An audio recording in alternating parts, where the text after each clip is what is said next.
Olá, boa noite. O A Notícia entrevista hoje o ministro Paulo Teixeira, que é ministro do Desenvolvimento Agrário e da Agricultura Familiar. E está em meio a um dos principais debates hoje do país, que é a questão do preço e da inflação dos alimentos. Ministro, muito obrigado pela sua presença aqui hoje. Obrigado, Beatriz. Obrigado a você e todos os telespectadores do A Notícia. Ministro, a gente vai começar falando desse assunto que eu já indiquei aqui na abertura, que eu acho que é um assunto que preocupa todas as famílias brasileiras e também o governo. Antes da gente falar das medidas que vêm sendo tomadas e das previsões, eu queria ouvir do senhor um pouco o diagnóstico dessa situação. Por que a gente chegou no cenário que a gente chegou hoje, tendo preços de alimentos como café, como ovo, muito elevados, e o que o senhor vê daqui para frente ao longo deste ano? Beatriz, olha, foi um conjunto de fatores, né? 2023, o preço dos alimentos estava muito adequado. Isso, inclusive, a carne foi a rainha de 2023, com preços muito baixos. 2024 também começou o ano um pouquinho de inflação de alimentos no verão, e aí, com o acidente climático do Rio Grande do Sul, nós tivemos uma subida muito importante do preço do arroz. Então, os meses de maio, junho, julho, agosto, o preço do arroz esteve muito alto, mas começou a ceder no final de 24. Né? Bom, o que aconteceu daí para frente? Daí para frente aconteceram vários fatores.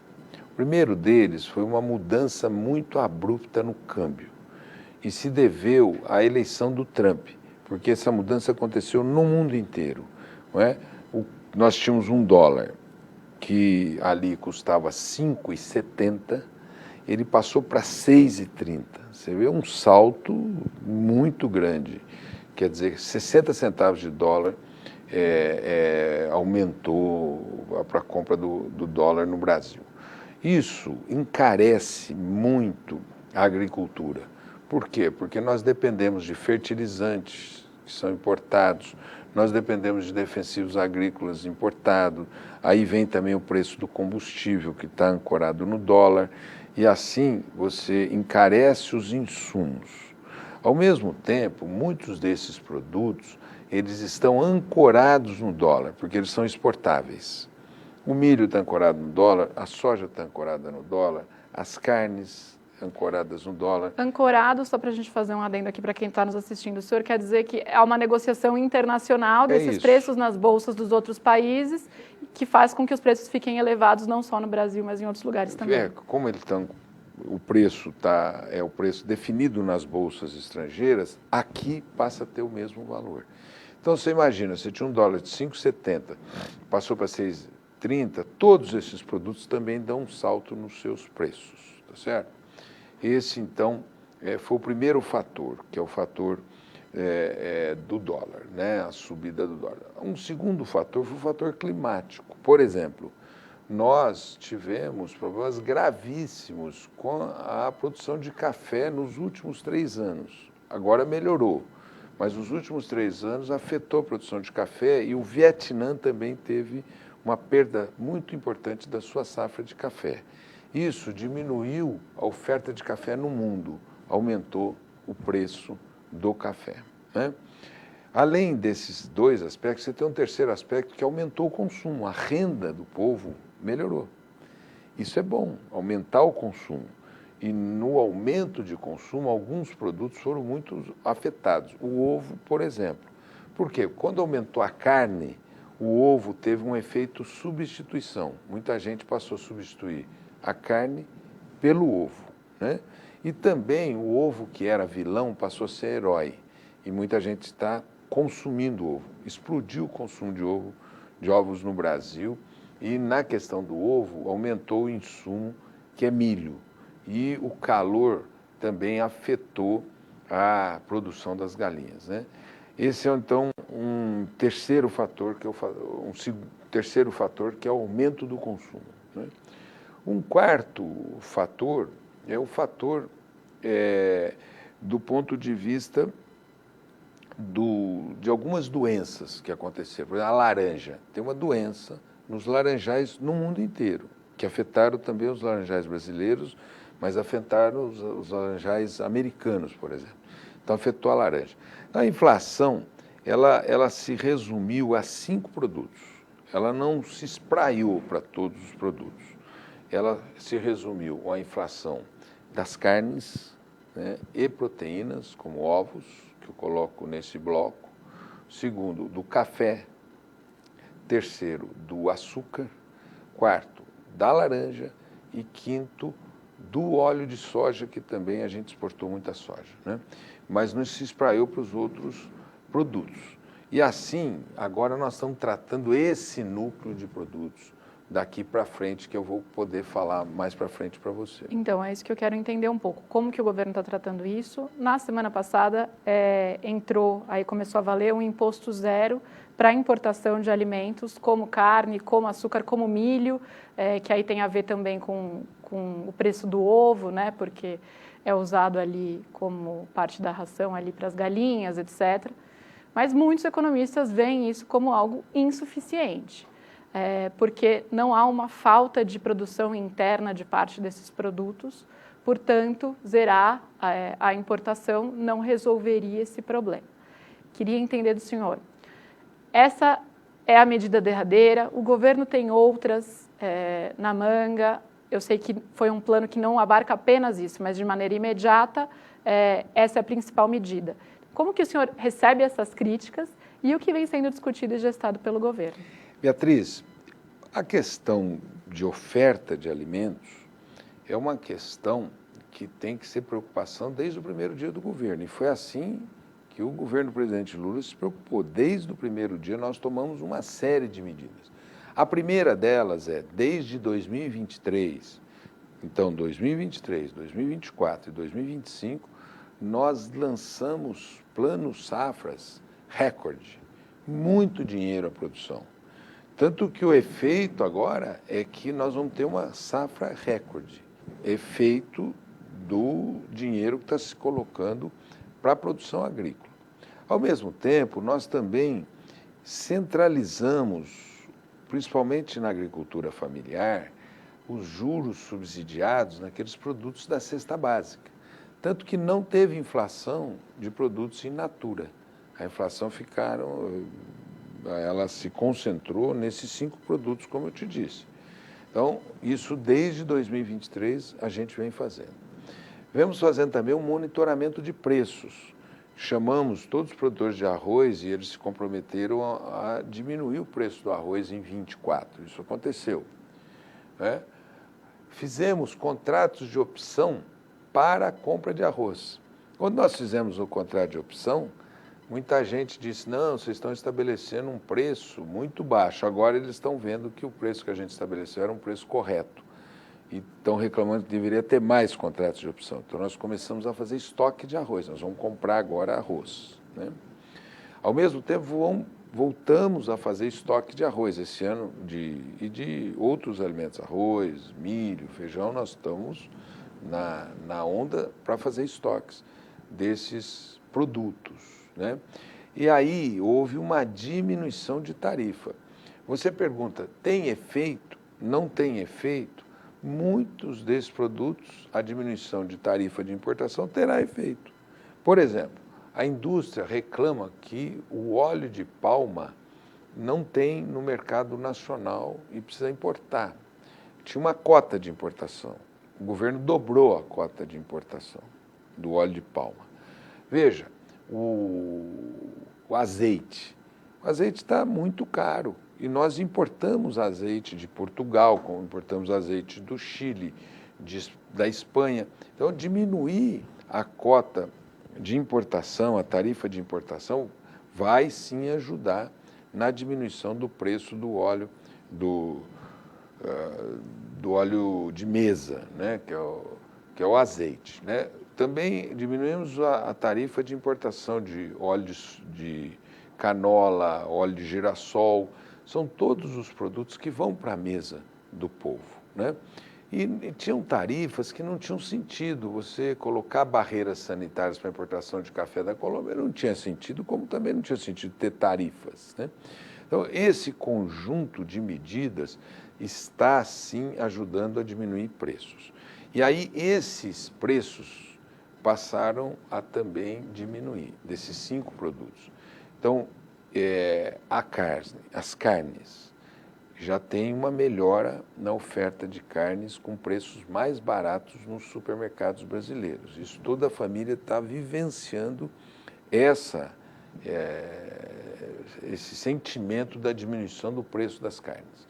Nós tínhamos uma ideia que o preço dos ovos iam baixar depois da Páscoa. Por quê? Porque é uma sociedade cristã que substitui a carne pelo ovo.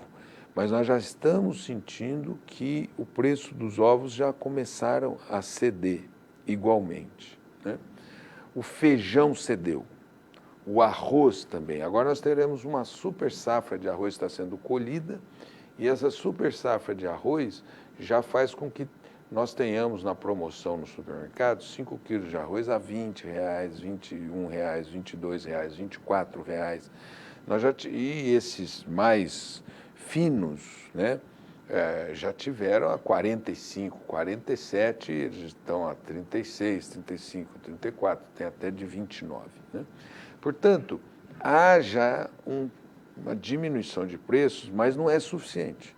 Nós precisamos ter uma diminuição de preços ainda maior, porque o alimento pesa na renda do povo brasileiro. E o que a gente tem que fazer é um esforço maior e maior para que o alimento fique mais barato para caber no salário do povo brasileiro. E como? Vem alguma nova medida do governo? Não, esse conjunto de medidas que eu aqui relatei fazem parte de uma obsessão do presidente Lula, que ele foi sindicalista, Beatriz. E como sindicalista, ele lutava por melhora de salário e também pelo um custo de vida baixo, contra o aumento do custo de vida. Então ele tem uma obsessão, e essa obsessão faz com que nós façamos um acompanhamento semanal dos preços dos alimentos, e todas as medidas necessárias nós estamos tomando. E quando precisar tomar outras medidas, nós tomaremos também, mas medidas que sejam razoáveis para que o produtor também não quebre. Nós temos que ter preço de alimentos baratos na gôndola, na feira, mas também um produtor remunerado para ele continuar a sua atividade. Há uma expectativa de que os governadores, por exemplo, zerem ICMS dos produtos. Como que está essa conversa com os governadores? Então, os governadores estão sendo consultados, né? Porque o governo federal zerou os tributos da cesta básica, né? E na reforma tributária, ele zerou todos os produtos de alimentos, né? Bom, mas que ainda demora um pouco para entrar em vigor. Demora para entrar em vigor, mas os produtos da cesta básica já não têm tarifa no Brasil. E agora diminuiu o imposto sobre importação de outros produtos. O que o governo está pedindo, o governo do presidente Lula, é que os governadores também retirem os impostos para os alimentos da cesta básica, porque vai ajudar no esforço de diminuir o custo dos alimentos no Brasil. Esse é um apelo que se faz aos governadores. E como tem sido essa recepção? Eu acho boa, porque também os governadores têm que prestar, né? Eles têm que dar satisfação para os seus eleitores, né? E para os seus cidadãos. E por isso eu acho que alguns estão dizendo, eu já fiz, outros estão dizendo, eu ainda não fiz, mas pressionados a fazer. Uhum. E eu espero que nós tenhamos um ciclo de diminuição de impostos estaduais sobre os alimentos.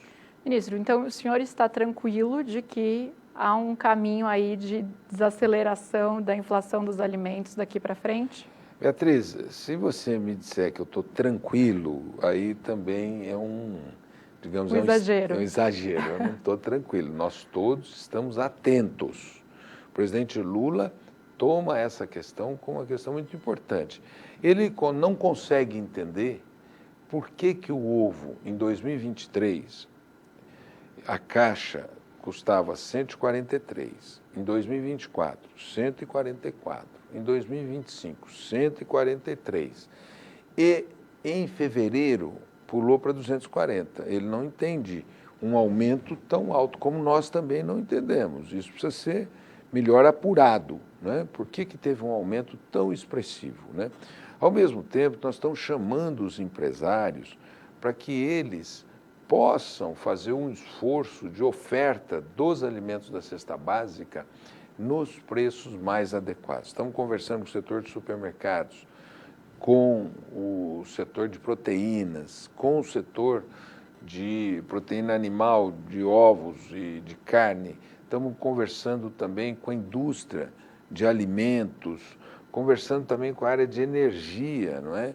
Porque, evidentemente, quando você adiciona milho no etanol ou você adiciona soja para o biodiesel, tem que fazer de uma maneira moderada para não gerar efeitos colaterais da soja no aumento do preço do biodiesel e do óleo de cozinha e no etanol no aumento do custo do milho.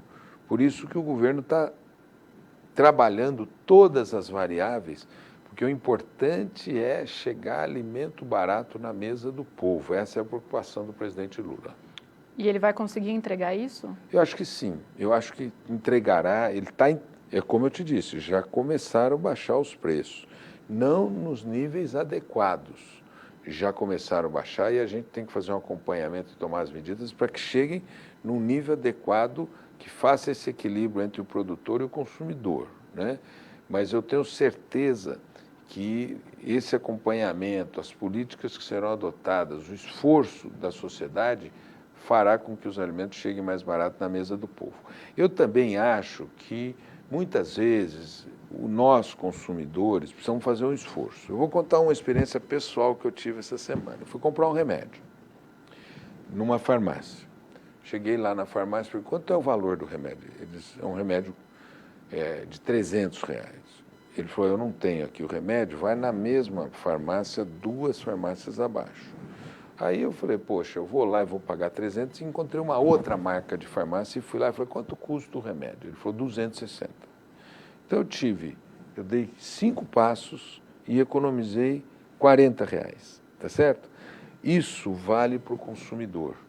Sempre é importante a gente criar mecanismos de acesso para o consumidor saber dos preços nos supermercados e poder ter a ideia de onde tem o melhor preço e prestigiar aquele comércio que oferta os melhores preços de alimentos. O problema é que o consumidor está indo de um mercado para o outro e o café está um preço exorbitante, o azeite está até com lacre, né, como produto de alto valor.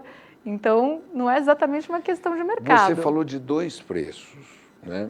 O azeite, como eu te disse, além da gente aumentar o financiamento para a produção de azeite, para a produção de óleo de canola, para a produção de óleo de girassol, isso tudo está sendo visto no Plano Safra para a diminuição dos juros, né?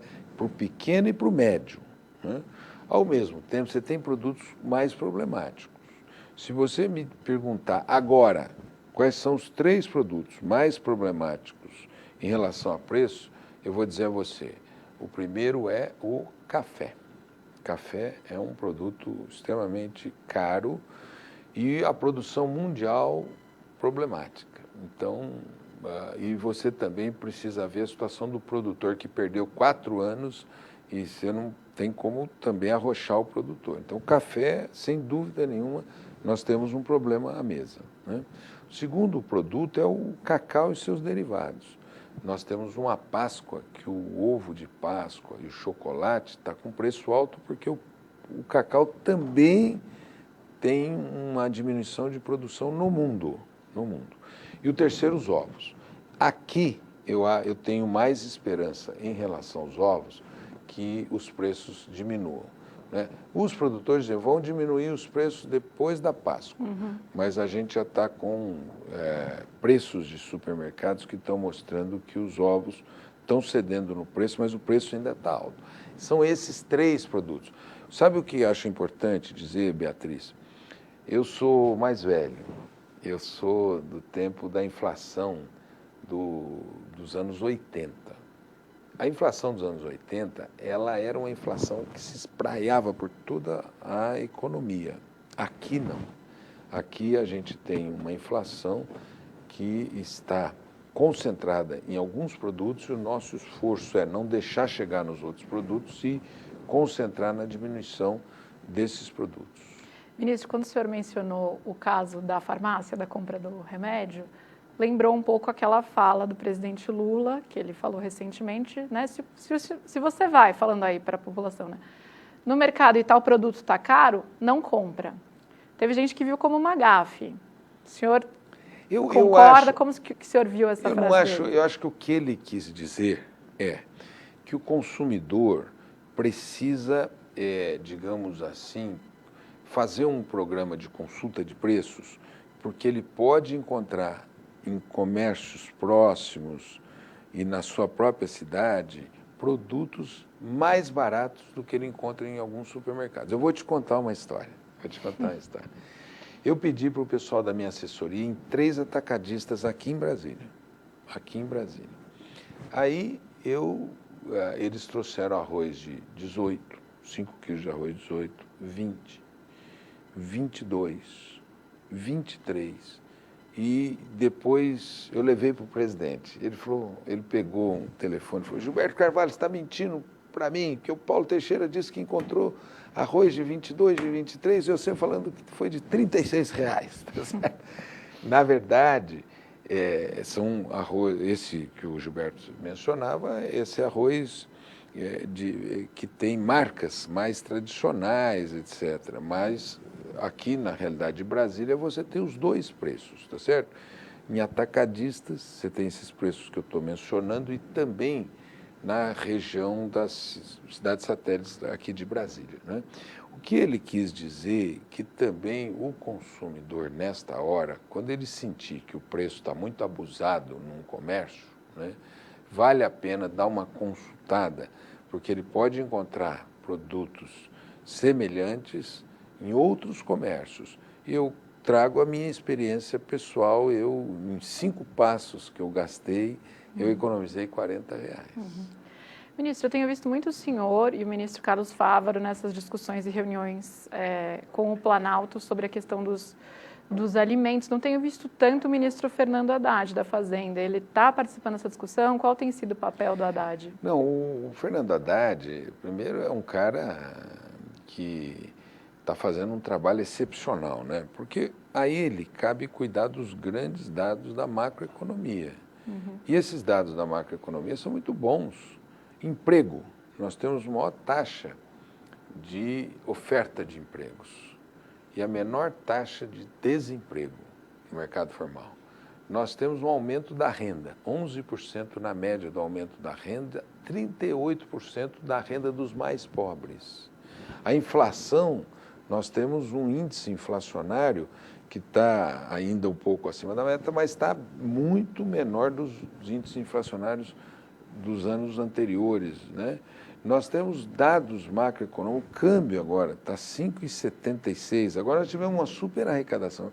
Então ele cuida dos dados macroeconômicos e ele designou o seu secretário de Política Econômica, Guilherme Melo, para acompanhar esse debate conosco, e é ele que faz parte, e ele mais ou menos que coordena esse nosso grupo, e por isso eu acho que em alguns momentos o próprio ministro Fernando Haddad já participou. Então, eu queria uma leitura política do senhor. O senhor tem uma trajetória política aí bastante respeitada, é muito experiente, integrante do PT, filiado desde da década de 80. O que está acontecendo? Por que a população não está tendo a mesma sensação que o governo com relação a como está a economia, por exemplo?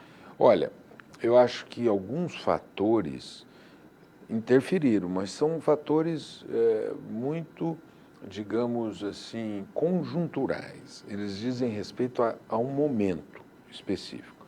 Esse tema da inflação de alimentos afetou a popularidade, né? E eu julgo que o fator principal foi a subida no dólar, né? Foi esse salto de 5,70 para 6,30, que isso influencia toda a economia, porque influencia a importação de produtos, influencia preços que tem definidos no mercado externo. Isso foi muito importante, né? Eu acho que essa mudança afetou. Mas eu acho que o povo começa a ver como que o governo está aplicado nessa matéria, os resultados que estão vindo e que virão, né? E, ao mesmo tempo, novas medidas que o governo tomou. O governo tomou aquela medida de desonerar de imposto de renda quem recebe uma renda até R$ 5.000. Né? 10 milhões de brasileiros e brasileiras serão beneficiados por essa medida da desoneração. Né? Então, é um governo que não parou, ele tem uma medida atrás da outra. E esse sentido vai dando uma sensação de bem-estar na medida que esse recurso vai ficar na mão das pessoas. Se a pessoa paga imposto de renda, ele vai receber isso como dinheiro para consumir, para melhorar a sua compra de alimento, para melhorar a sua compra de medicamento, para fazer o seu lazer, para ajudar na educação dos filhos, da família. E nesse sentido, então, eu acho que isso é uma coisa que a gente supera no curto prazo. Eu creio que a gente chega ali no mês de julho, agosto, com a popularidade muito modificada. O senhor acredita, então, que esse semestre é um semestre crucial, um turning point, aí, uma virada de chave? É um turning point. Eu acho que vai ter uma virada de chave nesse semestre em relação à popularidade do presidente da República. Impulsionada por essa desaceleração dos preços dos alimentos. É isso, exatamente pelos dados econômicos positivos e pelas medidas econômicas novas. Você imagina, Beatriz, o sujeito que ganha 4 salários mínimos, certo? Que ele paga imposto. Ele vai ter essa renda incorporada no seu salário. Né? Então ele vai ter entre aspas, um aumento salarial significativo agora no primeiro semestre. E isso vai mostrar que essas medidas são muito positivas. Mas esse mesmo anúncio, que agora foi detalhado, mas que já havia sido feito no ano passado com relação à mudança na tributação aí do imposto de renda, ele gerou um desarranjo entre agentes econômicos que viram como se o governo não estivesse tão preocupado ou comprometido com as contas públicas, o que colaborou também para o aumento do dólar. Tem o efeito Trump importantíssimo, sem dúvida. Mas a gente tem hoje um cenário em que muitos gestores de investimento desaprovam a condução econômica, uma pesquisa divulgada aqui essa semana, inclusive. Então, queria uma leitura também do senhor com relação a isso, né? Porque o governo ele tem que olhar para o lado da economia e para o lado da política ao mesmo tempo, e parece que, às vezes, ao fazer isso, está gerando um descontentamento na economia e não está conseguindo ver os bons resultados na política. O que está acontecendo? Beatriz, nós conseguimos chegar no final do ano de 2024 com déficit zero praticamente. Déficit zero. E agora, começo de fevereiro, uma super arrecadação mostrando que as contas públicas estão muito sadias. Então, qualquer crítica dessa natureza, ela é injusta ou mal intencionada, porque tem gente querendo ganhar em cima disso. Assim, as contas públicas vão bem. Essa medida da desoneração, ela corresponde também a uma medida de oneração dos mais ricos. Quer dizer, você tira assim 25 bi e coloca tributando o andar de cima. Então você não tirou de nada, você não desorganizou as contas públicas. Por isso, me diga uma coisa, o que explica para você anunciar a desoneração, ter essas críticas e o dólar continuar do mesmo jeito e a bolsa subir? Então, são críticas muito pontuais de setores que nunca vão falar bem da gente. Não esperamos que eles falem bem da gente, tá certo?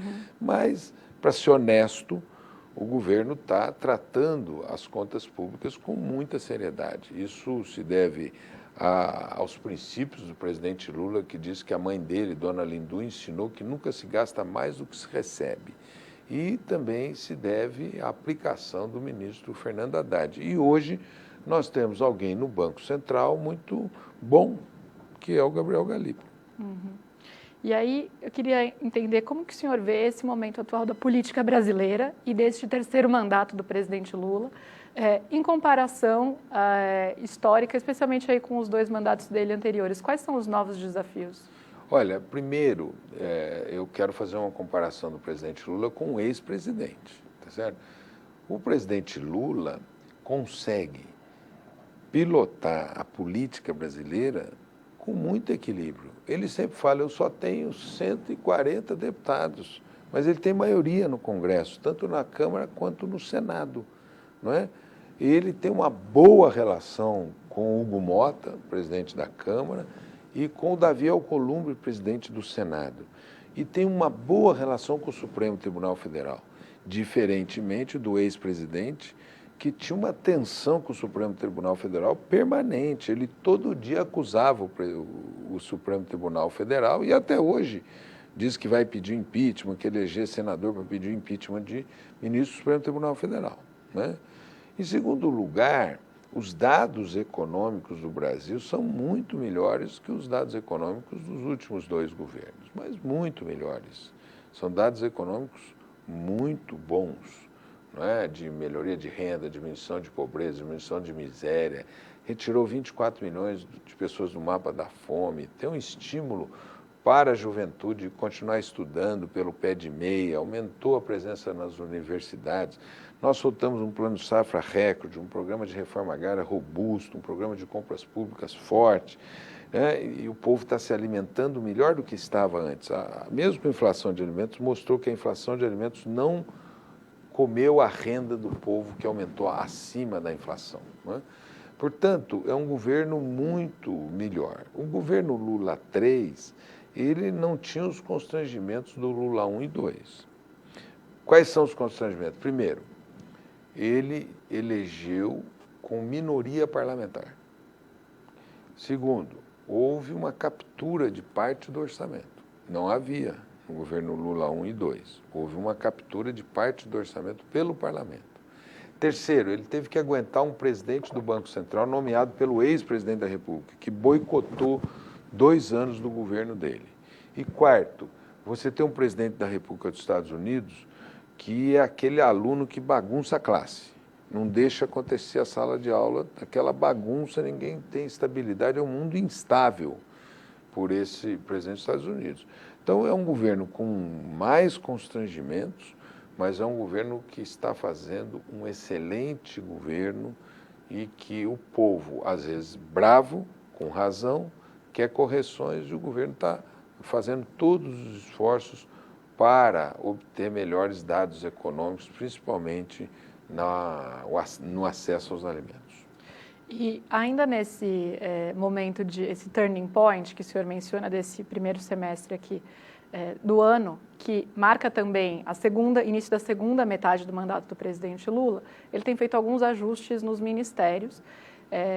O ministério do senhor é visto como um dos que poderia ter algum tipo de mudança. O senhor chegou a conversar com o ministro Lula com o presidente Lula sobre esse assunto, perdão? O presidente Lula nunca conversou comigo sobre esse assunto. E o último despacho que eu tive dele foi um despacho alegre, foi um despacho bacana.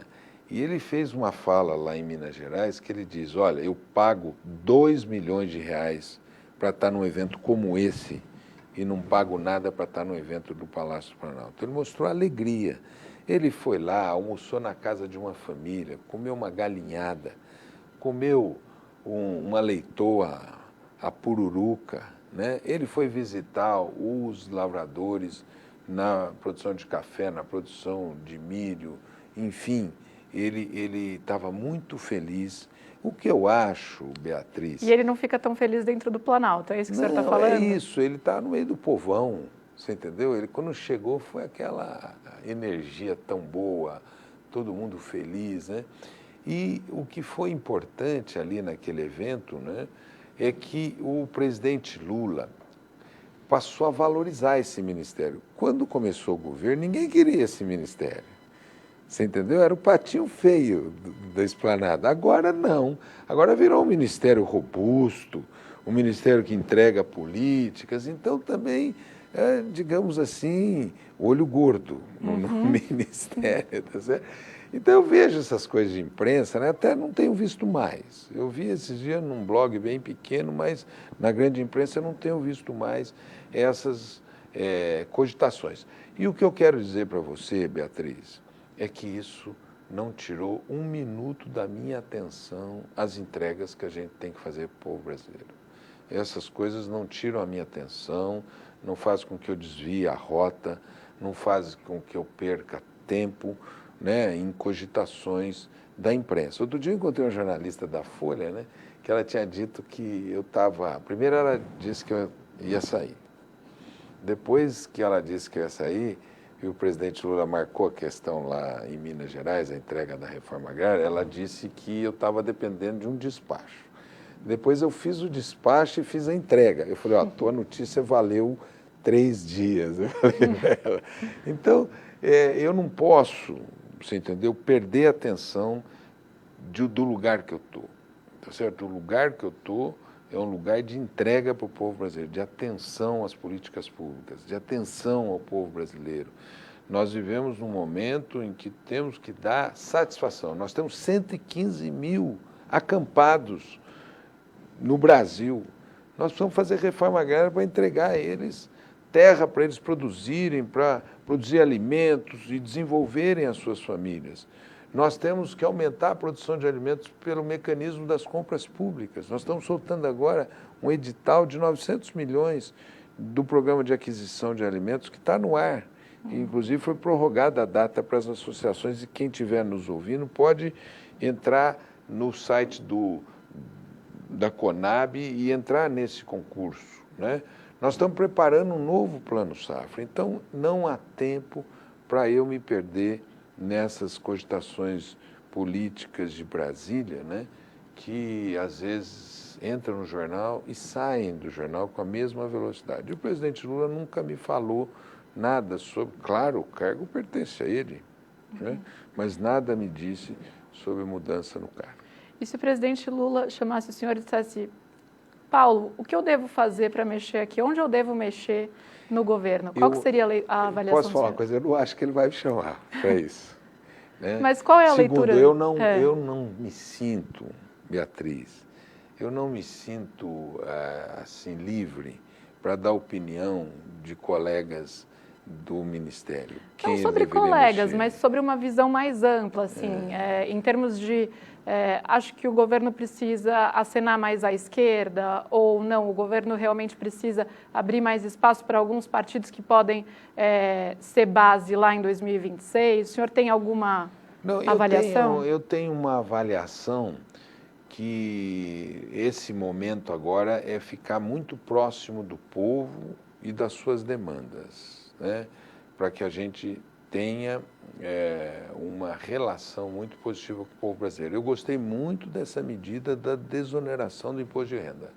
Corajosa, equilibrada, responsável, mas ela dialoga com as pessoas. Para quem recebe até 5 salários mínimos, até quem recebe até R$7.000, vai ter benefícios na desoneração do imposto de renda. Eu acho que é uma medida justa, porque não está certo, Beatriz, não está certo a pessoa receber 30, 40, 50, 60, 100 mil reais e ter o mesmo desconto de quem recebe 7, 8, 9 mil reais. Não está certo. Uma sociedade tem que ter uma forma de tributar progressiva. Isso é, não pode onerar todos igualmente. Os mais, digamos, os menores salários, a oneração tem que ser menor. Os maiores salários, a oneração tem que ser maior, até porque a pessoa não tem como gastar todo esse dinheiro. Ela vai aplicar, vai comprar bens e ela pode ajudar uma sociedade a ter equilíbrio social. Veja como é a Europa. A Europa tributa assim. Um jogador de futebol brasileiro que vai jogar na Europa, ele paga 40% de imposto de renda. Ele paga uma fortuna de transmissão de herança, de imposto de herança. E aqui, né, você tem você cobra 27% de quem recebe 100 mil reais e cobra 27% de quem recebe 15 mil reais. Não está certo, não é uma atribuição correta. Aqui, o imposto sobre herança é baixíssimo o imposto sobre herança, e aí você faz com que o tataraneto viva de herança do tataravô. Você entendeu ou não? Nas sociedades modernas, civilizadas, mesmo capitalistas como os Estados Unidos e a Europa, tributam mais a renda e o patrimônio, né? E aqui no Brasil você tem um tributo sobre o consumo. O presidente Lula e o Congresso Nacional tiraram o tributo sobre o consumo nessa reforma tributária. Isso vai acabar. Mas nós temos que fazer uma tributação maior sobre a renda e sobre o patrimônio. Ministro, queria ouvir do senhor agora, como petista, sobre o partido. Esse ano, em julho, haverá uma eleição para a presidência do partido. O senhor avalia que o partido deve ir mais à esquerda? Olha, o partido, ele tem feito um importante trabalho no Brasil. Eu costumo dizer, Beatriz, que nós estávamos na segunda divisão, sofremos o golpe em 2016, derrubaram a presidenta da República, prenderam o Lula para ele não ser candidato em 2018, lançamos o Fernando Haddad foi muito bem, estava liderando, aí veio aquela história da facada e aquilo mudou de rumo, as fake news, elegeu aquele presidente da República que agora está como réu no Supremo Tribunal Federal, cujo filho fugiu para os Estados Unidos, né? E depois tiramos o presidente Lula lá, anulou todos os processos, mostrou que ele era um homem que não devia para a justiça, que ele foi perseguido por um grupo que quis tomar conta da justiça, que ele era um homem inocente. Ele saiu de lá, foi para a presidência da República. Isso não aconteceria se não tivesse um partido político intenso que tivesse feito um trabalho muito importante. Agora, tem muitos desafios. O desafio do PT qual é? O desafio do PT está mais junto das pessoas, como o Papa Francisco chama, das periferias geográficas e existenciais. Tem que estar junto, organizando a nossa juventude. Hoje eu falava com um dos meus filhos, o Caio, eu dizia, Caio, a organização da juventude hoje passa pelos cursinhos universitários nas cidades. Passa por você organizar os cursinhos preparatórios para esses meninos irem para a universidade, ou entrarem num exame da escola técnica, ou entrarem num concurso público. Esses meninos que vão ter um outro futuro se tiver uma organização desse tipo. No campo, passa pelas cooperativas, passa pelo Pronera, passa pelo esse programa que a gente está fazendo de extensão universitária, que forma os jovens para a lida no campo, para as novas tecnologias, né? Hoje o jovem que quiser ficar no campo, ele quer mexer com essas tecnologias, ele quer mexer com o drone, ele quer fazer estufa, ele quer mexer com as máquinas modernas, digitais, é isso que ele quer, né? E esse jovem, eu acho que o melhor modelo de escola que tem no Brasil é essa pedagogia da alternância, escola, família, agrícola, né? Então, a gente precisa estar nos territórios, organizando o povo para suprir as suas necessidades, organizando o povo para ter tranquilidade, para ter futuro, para ter direito. Isso que nós precisamos de um partido agora, que volte à formação política. Veja, eu sou um dos fundadores do PT. O que a gente fazia lá na fundação? A gente fazia festa, fazia para arrecadar recursos para a sustentação do partido. Nós tínhamos muito grupo de teatro, grupo de música, né, recuperando a tradição cultural do forró, do chachado, do folclore brasileiro, né? Nós precisamos voltar à convivência com o povo e a ajudar o povo a vencer os obstáculos que muitas vezes ele tem nos seus territórios. Então, né? O PT se afastou do povo nesses Eu últimos acho anos? que o PT precisa, porque nós envelhecemos também, né? E nós precisamos atrair a juventude, essa juventude assumir os nossos partidos e trabalhar junto do povo, junto do seu sufoco, para vencer todos os obstáculos e ganhar um horizonte melhor de vida da sociedade brasileira. É disso que o PT está precisando, né? Recuperar o tema da cultura na política, da alegria na política, da convivência, da cooperação, né? Eu que sou ministro desenvolvimento agrário e agricultura familiar, né? A importância dos sindicatos para estarem perto do povo, organizando a vida do povo, ajudando na produção cooperativada, ajudando a tirar documentos, a promover acesso às políticas públicas, a melhorar acesso ao mercado, a produzir. Eu acho que o PT tem essa função e essa tarefa. Se você me perguntar, Beatriz, a gestão que agora vai terminar cumpriu o seu papel, eu disse, cumpriu. Ela cumpriu o papel de mobilizar contra o impeachment, contra o golpe, de mobilizar pela liberdade do presidente Lula, de construir uma frente ampla para levá-lo à presidência da República. Essa tarefa foi cumprida. Agora temos outras tarefas que essa nova geração do PT tem que cumprir. Trazer a mulher para a política, trazer a juventude para a política, trazer a população negra para a política, mostrar uma nova cultura de respeito, de tolerância, uma cultura de democracia, né? De respeito à democracia, como o PT sempre pregou, né? E de organização de base do nosso partido, de democracia interna na gestão do partido. E qual perfil de presidente é capaz de fazer isso? Olha, eu estou na linha, Beatriz, de unir o partido.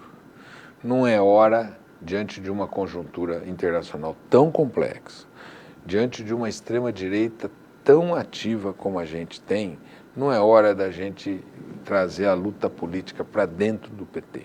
Nós tínhamos que unificar o PT, pensar numa direção unificada, forte, que nos permita passar por esse tempo, reeleger o presidente Lula e mudar mais profundamente a sociedade brasileira. Então o senhor tende a apoiar, vai apoiar o ex-prefeito de Araraquara, Edinho Olha, Silva? é um grande nome a presidência, mas a minha força política ainda não se definiu sobre isso, mas eu acho que o nome dele é um grande nome. E aí queria falar, o senhor falou sobre contato com o povo, contato com setores que são caros e importantes para o PT historicamente. Queria falar, antes da gente acabar essa entrevista, sobre o relacionamento com o MST. O governo Lula já foi criticado pelo movimento, que viu uma paralisia da reforma agrária neste governo. Queria entender como que o senhor vê esse relacionamento hoje e o que vem sendo feito para reaproximar, ou se não vem sendo feito, queria a leitura do senhor, o partido e o atual governo deste movimento. Olha, Beatriz, nós não tínhamos o Ministério do Desenvolvimento Agrário e Agricultura Familiar, foi extinto. Quando eu entrei na sala para ser ministro, eu chegava e olhava os corredores, parecia assim uma demolição. Tava os fios expostos, nós fizemos uma reforma no prédio. Nós recriamos o Ministério, recriamos mais de 50 políticas, fortalecemos o INCRA, criamos 2 diretorias, uma diretoria de quilombola e uma diretoria de obtenção, um novo concurso para o INCRA com mais 700 servidores. Quando eu entrei, nós não tínhamos mais políticas do PA, do Programa de Aquisição de Alimentos. Nós já investimos 1,5 bilhão no PA e agora vamos investir mais 900 milhões no PA. Nós não tínhamos política mais de estoque, nós estamos refazendo a política de estoques públicos, não tínhamos mais política de assistência técnica. A CEAGESP e a SEASA estavam para ser privatizadas, a gente as tirou da privatização, fizemos um convênio com o BNDES, estamos reestudando e fortalecendo essas empresas conjuntamente com a Conab.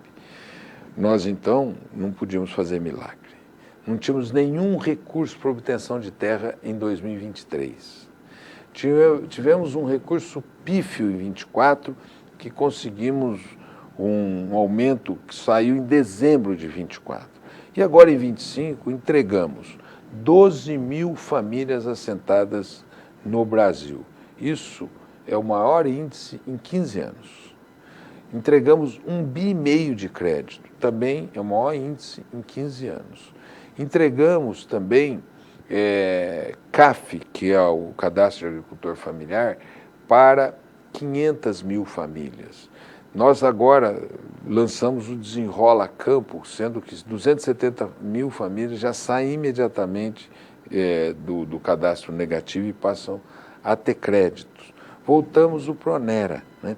Então, as críticas aos anos anteriores talvez porque eles tivessem expectativa de entregas tão imediatas que a gente fez muito modestamente. Nós entregamos umas 5.000 famílias nesses 2 anos anteriores e agora entregamos mais 12.000 famílias. Então, nós vamos terminar agora, fevereiro, março, chegando a 20.000 famílias. 20.000 famílias é 1/3 das metas nossas. Então, 2 anos, 1/3, esse ano mais 1/3 e o ano que vem mais 1/3. Né?